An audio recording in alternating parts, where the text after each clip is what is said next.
واقعی ہم تھک جاتے ہیں زندگی کے سفر میں درپیش مشکلات کا سامنا کرتے، برداشت کرتے، مقابلہ کرتے۔ ہر روز ایک جیسا لگتا ہے، اچھے دنوں کی امید بھی کتنا کوئی سہارا دیتی ہے۔ ہم جیسا چاہتے ہیں ویسا تو کچھ نہیں نا۔ جو خوشی، مسکراہٹ، دلی خوشی اور ذہنی سکون جو ابھی آج چاہیے وہ بعد میں ہی کیوں ملے؟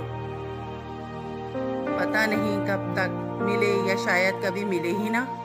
تو دوستوں، ایسی سوچیں اکثر آتی ہیں جو فطری ہیں۔ حالات میں بدلاؤ کی مسلسل کوشش کرتے رہنا چاہیے، اور انتظار کرنا واقعی آسان نہیں ہوتا، مگر یارو یہی زندگی کا امتحان ہے، کیونکہ اس کے بعد حساب ہونا ہے، اور پھر نہ ختم ہونے والی زندگی کا آغاز ہونا ہے جو اصل زندگی ہے۔ اس کی تیاری ہونی چاہیے۔